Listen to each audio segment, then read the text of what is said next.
Hello everyone. Today we'll be going over Lab 7, GIS analysis. I'll be basically giving you a brief introduction to the stuff that you'll be doing in the lab today.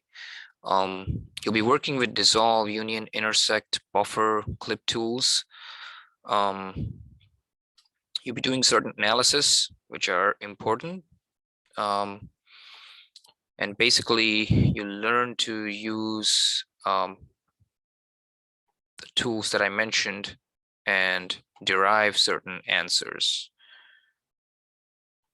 So to start with the lab, basically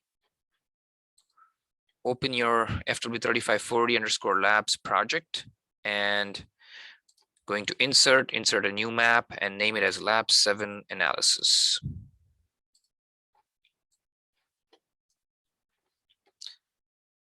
Once that's done, basically either using catalog, access your folder, and if you should be able to see it by default, as your project should show you a default your GDB location. Once you expand the GDB from hydrology, take this hydro layer and display it on the map. In your case, this will be empty. So once you add it, you'll see the hydro lines in Houghton County. Once that's done, basically name the hydro layers, layer to rivers and streams. And you'll have to create certain fields in your attribute table, such as miles, FCC definition, and FCC definition gen. Once miles field is created, make sure you use calculate geometry to calculate the field.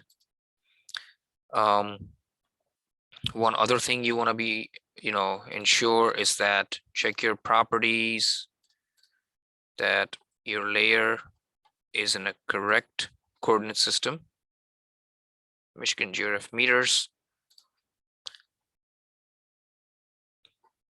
So if you look at the lab handout, there are certain FCC definitions given to you. So you have a FCC definition code right here, H31, H21, H41.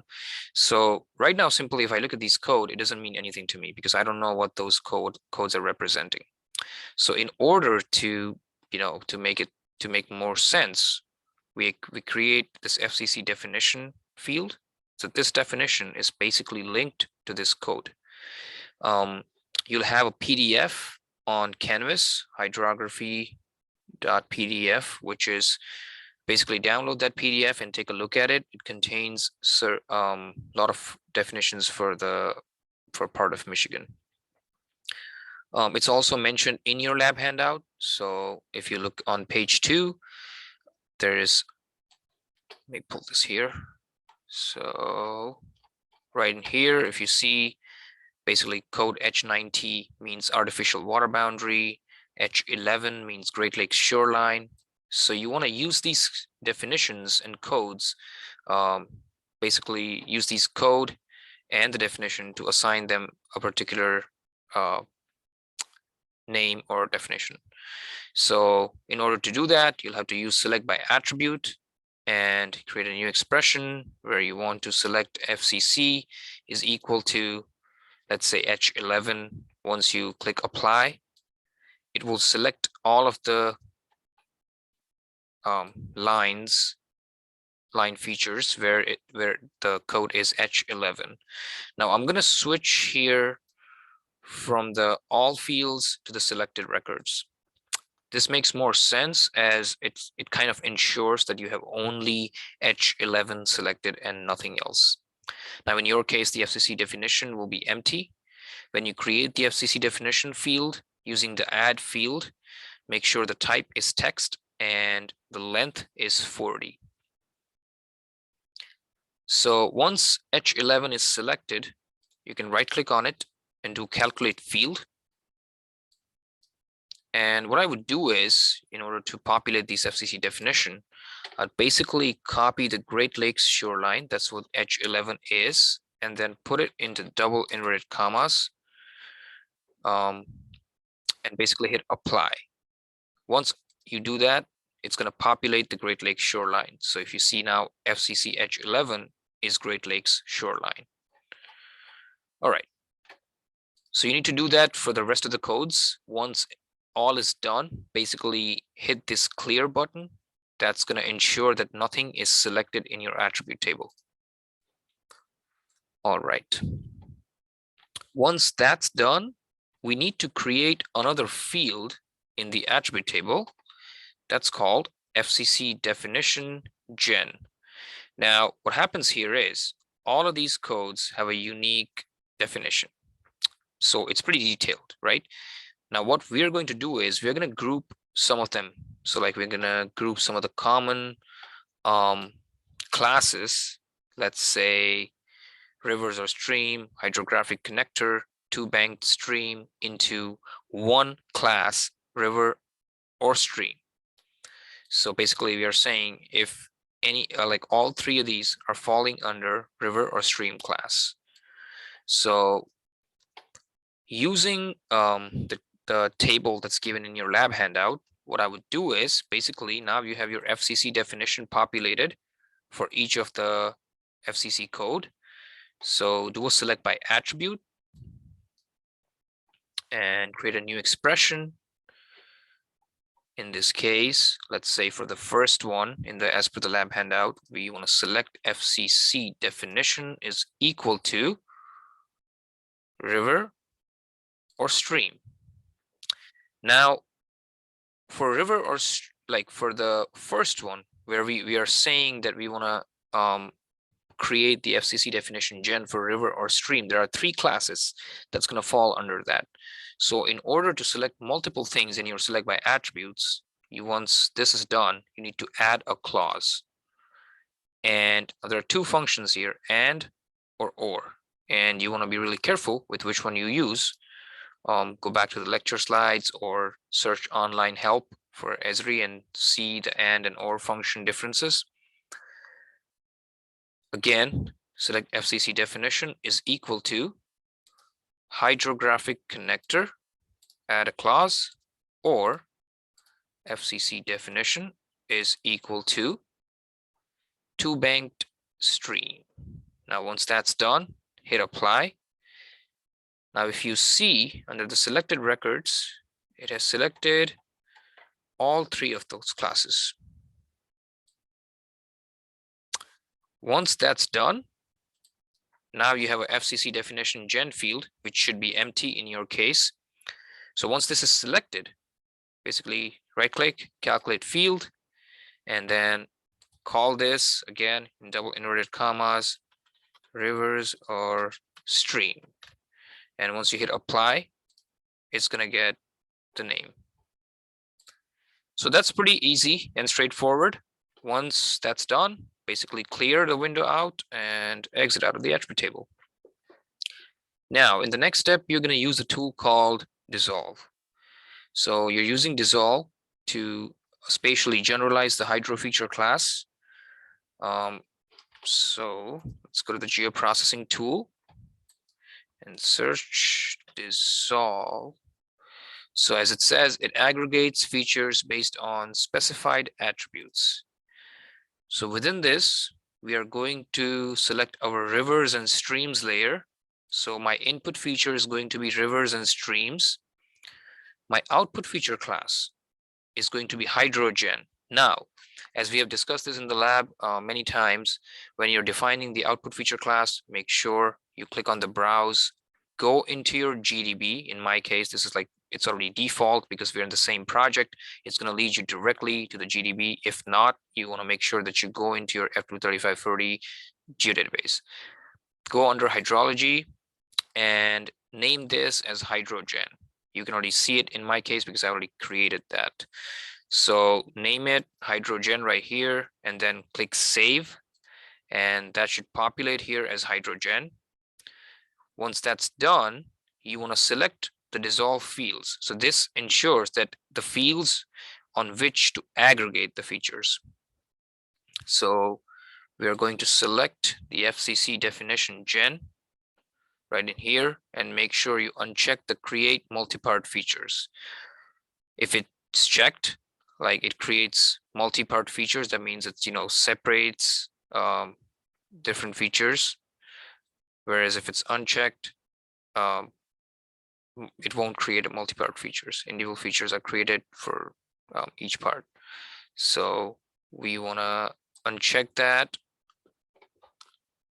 And once you run it, you will have a file. I'm not going to run it because I already have it. So now if I uncheck the rivers and streams, this is what you'll have, hydrogen. And if you open the attribute table, it will contain all the fields from the FCC definition gen. Ensure that the numbers are same. There's nothing, empty or null or missing any data. Now the next step is we want to add a field by using the add field and create a miles field, keep it float, and then basically do a calculate geometry to populate the miles field. And as the question asked in the lab handout, how many miles of Great Lakes shoreline are present in Houghton County? So if you look at select by attributes in your FCC definition gen, or using FCC definition gen, you should be able to locate Great Lakes shoreline. And we need all of them, right? For the miles. So use select by attribute. You need it for Great Lakes shoreline. Once it's selected, you will have to right click and check the statistics number. I can give you a brief number, which are somewhere around falling around that. Where's my document? I'm trying to locate. So, and if you have any confusion with any of the things I've gone over, just reach out to Joel or Emma, whoever is in the lab. Let's see, I'm not able to find lab 7 analysis. So the answer should be around, well, it's going to be above 50 miles. Let me put it that way. Above 50, less than 60. So, and you can verify the answer with the TA as well. I would highly recommend that. At this point, if you have the answer, just call them and verify it with whoever is in the lab. All right. And as the handout asks, what query expression did you use to answer the questions above? Make sure you put the query expression that you used under the select by attribute and put it in there. All right, once that's done, we need to add the soils feature class as is in the handout. So you'll have to go back to your catalog, go to your geodatabase, and go to soils and add your GSRGO poly. I'm gonna pull this up on top so that you guys can see while I'm working with it. I have the GSRGO poly, and what we're gonna do is, just like in lab 3 or 4, where we used the soils data and did a join field, just like that, we are gonna use another table from our GSRGO geodatabase called component. So if you look under the GDB, there's a table called component, and let's locate where it is right here. So add this on your map. It'll come down at the bottom like standalone tables right here.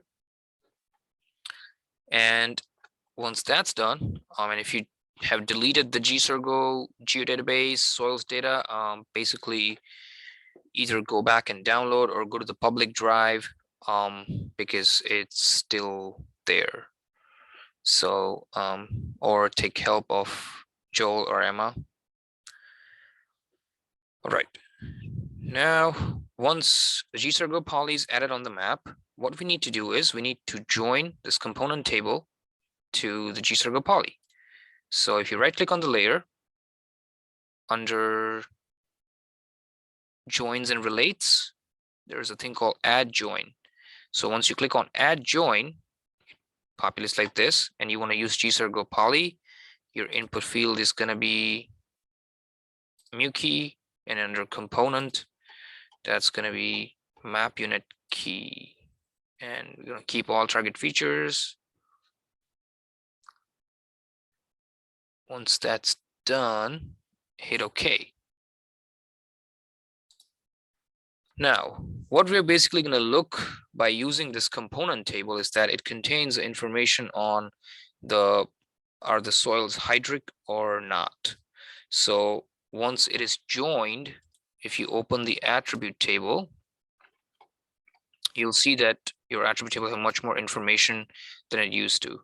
So it's going to have a lot of extra classes like drainage class, or drainage class used to be there. So we want to look at the geomorphic description that wasn't there previously, hydric condition, hydric rating, things like that. All right, so as it says in the lab handout, once you do the add join, do a select by attribute, and we need to create a definition query in order to select the hydric soils. So the query would be the MUSYM field is equal to W, which means water, which is at the bottom, and then add a clause or hydric rating. So let's find hydric rating is equal to yes. Once you do that, click apply. Now what this did is it selected all the records where the MUSYM is water or the hydric rating is yes. Once that's done, basically right click on the layer, data, export features. Now what we're doing in here is we have selected certain features and now we are exporting those features into our GDB. It's going to only export the features that you have selected at the moment. As it says, 4,265 of 13,498 selected. All right, so once you do export features, output location, you want to make sure that you browse and put it under soils. So just select soils and hit OK. So that's telling us it's going into the GDB and into the soils feature dataset, and give the output name right here as soils hydric and click OK. Now what that's going to do is it's going to create a new layer, which is your soils hydric, and I already have it created. So I'm going to pull that on top of here and uncheck this one and open this one. Now if you open the attribute table, it has only the records that you selected, which was 4,265. All right, and you can remove this from here. Now in the next step, we're going to do analysis of wetlands and the hydric soils. So what I want you guys to do is add the wetlands class. So this is your wetlands layer, and it's coming off of your hydrology feature dataset right here. You have wetlands. Don't worry about the other layers you are seeing here. You're going to create them eventually. So add the wetlands data to your map. And once that's done, what we want to do is we're going to use dissolve tool. Now go to the geoprocessing and see the dissolve and select wetlands as your input. Put the output class under hydrology and name it as wetland class. As I already have it created here, so that's why you're seeing the layer. But in your case, you want to type wetland class right here and then basically save it. And under the dissolve fields, you want to select class. So you're selecting basically these different type of wetland class, and make sure it's going under the hydrology feature dataset. We don't want the create multi-part features, so uncheck that and run that. Once you run it, you will have a layer called wetlands class right here. I just unchecked the wetlands. Now I have wetlands class. Now, once we have that, we are going to do a union. So a union computes a geometric union of the input features. As it says in the definition, all features and the attributes will be written to the output feature class. So you can put multiple layers here. So for example, we are going to use the wetland class and the soils hydric. So we created two layers, wetland class and soils hydric. So basically these two tools, these two features, all of the data from those two features are going to be combined into one. And if you want to learn further, just click on this help icon. It computes, as the diagram shows, all the features and their attributes will be written to the output feature class. Now, once you put the input features, make sure the output feature class is going into your hydrology feature dataset. And you want to call that wetlands hydric union. So make sure you name it right here, wetlands hydric union, and click on save. And you want to keep this box checked, gaps allowed. So it's what it does is basically a feature will not be created for an area in the output that is completely enclosed by polygons. Now you can read further into it by going into the help or read it here. We're going to leave this attributes to join to all attributes. And once you run it, you'll have a layer called wetlands hydric union right here. If I open the attribute table, you can see both of those class from wetlands layer, this original, the wetland class layer, and the soils hydric layer are unioned into one. Now I have two questions. Are all wetlands situated on hydric soils? How do you know? So if you look at the attribute table, you have a thing here which is showing you your wetland class, right? And if you scroll down, for hydric soils, we have a field which shows us the hydric condition, hydric rating, and drainage class. So you can see that under hydric condition, this is empty, and hydric rating is empty too. Now, if you scroll down, it's not empty for all, right? So there are some classes, some wetland classes, which do have hydric conditions, versus there are some which doesn't have it. Now, at this point, this would be a great hint. So I'm sure you'll be able to answer, are all wetlands situated on hydric soils? How do you know? Are all hydric soils located in wetlands? How do you know? So basically write down your answer. What do you think? By looking at the attribute table, look at the class, look at the hydric rating, and that should help you to answer that question. Now we have ran the union tool. Now what we're going to do is we're going to run an intersect tool. So what does intersect do? Computes a geometric intersection of all input features or portions of features that overlap in all layers or feature classes will be created.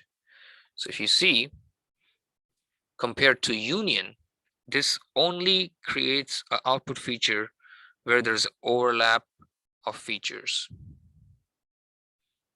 Again, click on help if you want to know more or refer back to the lecture slides. Now, under the intersect, we'll be basically selecting wetlands class and hydric soils or soils hydric. Make sure you go in to the output feature class, browse it, don't leave it default, otherwise you won't know where this is going. So make sure always browse, go into the hydrology and call this wetlands hydric intersect. So type it right here, wetlands hydric intersect, save it, and attributes to join, all attributes, output type same as input, leave it default, and basically run it. And that will give you a wetlands hydric intersect layer. I'm going to turn off the union now and keep this one on. If you open the attribute table, you can see there are 6,679 records, class, soils data. Now, what we're going to do basically with this table, we're going to answer some of the analysis questions. First of all, we need to ensure that there is an acres field. If it's not there, you need to add that. So basically use the add field tool to add the acres field, keep the type as float. Once added, do calculate geometry, and you already know how to do that. So select the property area and then select acres right in here, and then coordinate system should be your Michigan GeoRef meters, and then hit OK. Once that's done, your geometry will be calculated. Now, for the next part, to answer the table on page 5 in step 5, you'll have to use a tool called frequency. So if we look at the frequency tool, it reads a table and a set of fields and creates a new table containing unique field values and the number of occurrences. So in this, we need to run frequency on the wetlands class and the soils drainage class. So my input table is going to be the wetlands hydric intersect. Make sure you put the output table within your geodatabase. Tables don't go within feature dataset. They're standalone, so they stay in the GDB. Just name it here as wetland hydric intersect and just save it. And then in the frequency field, we need to select class and drainage class. If you scroll down, you'll see drainage class. And then under the summary fields, we are going to use the acres field that we just created and hit acres. So now what this is going to do is, this is going to give you a table where it's going to tell you acres for each class and drainage class. Once you run it, if you scroll down in the contents pane, there's a table. So right click on it and open it. And you'll see that you have occurrence, frequency mean how many times it's occurring on the under Houghton County, the class, which wetland class it is, and the drainage class, whether it's a poorly drained or very poorly drained, right? So make sure you do that. And once that's created, basically fill out the table that you have. And again, I would recommend once you fill out the table, check the numbers with Joel or Emma.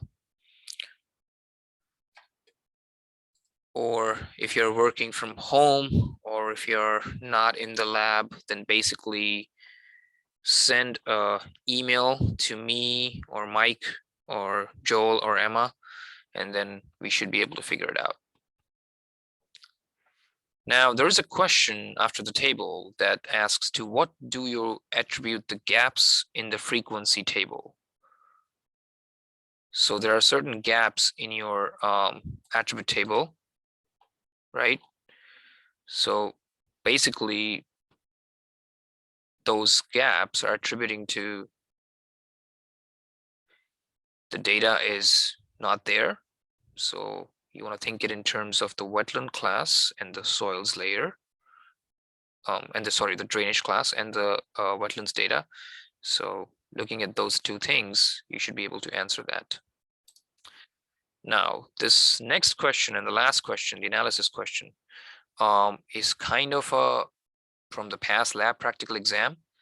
So the question says, how many acres of forested wetlands are located within 5 miles of Houghton County Great Lakes shoreline? So first of all, we need to make sure that we can use the hydrogen or the hydro layer to select the Great Lakes shoreline. I would go with the hydrogen.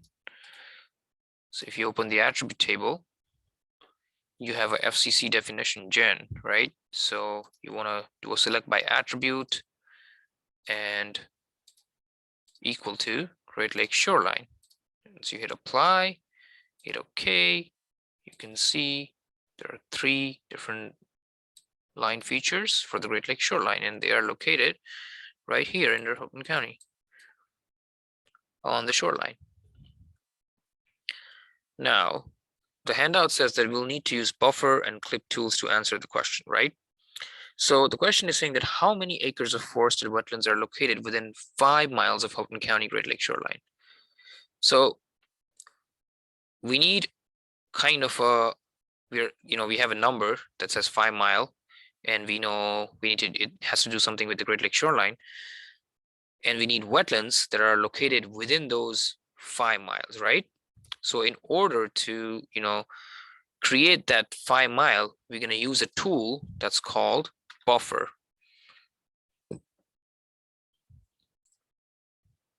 And what you want to do here is your hydrogen layer, where I have selected the Great Lakes shoreline. That's going to be my input.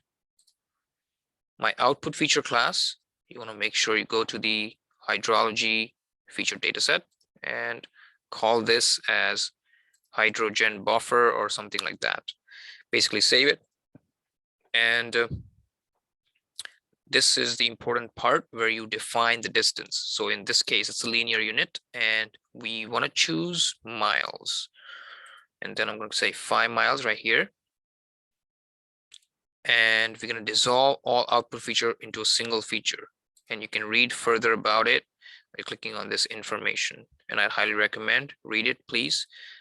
And also read about the buffer tool, how it works, or look back at your lecture slides. So once that's defined here, 5 miles, and then dissolve type is selected as dissolve all output into single feature, you want to run that thing. Once you run it, you'll have a layer automatically displayed on the map. I have removed it, so I'm not able to see it, but I'm going to add the layer back. Hydrogen buffer. So this is how your 5 mile buffer will look like around the Great Lakes shoreline.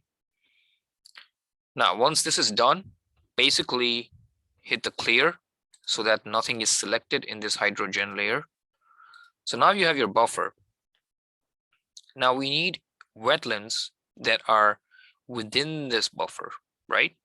So we want to look at this, our original wetlands class off of the feature dataset. And once you turn on, if you zoom in, whatever wetlands are falling within this buffer boundary, that's what we need, right? So, and we can do that, as the handout says, using clip tools, right? So go back and search clip. Basically, clip will extract input features that overlay the clip features, right? So remember when we were doing, we were extracting the soils data for using the Houghton County boundary, using the clip command, right? So this is going to do the same thing. We are basically saying that the input feature is wetlands, clip feature is hydrogen buffer. But there is an important part here. Let's exit out of clip first of all. we need a specific type of wetlands, which is forested wetlands. So open the attribute table of the wetlands first, and you want to use select by attribute, create a new expression whose class is equal to forested. Hit apply and OK. So 3,164 records selected, and now go to clip. Input feature is going to be wetlands. Clip feature is going to be the buffer, and make sure you put the output under the hydrology feature class. I just call it forested wetlands clip and basically save it. Once it's saved, we will have the output. So if I put that on the map and check off all the other layers, sorry, I want to keep the buffer on. So let's turn off all the other wetland classes. So now I only have the wetland classes which are falling within the buffer, right? And only the forested wetlands. So once that's done, basically open the attribute table, and you should have, we need the acres. So I think you already have the acres. You should have acres field by default in there.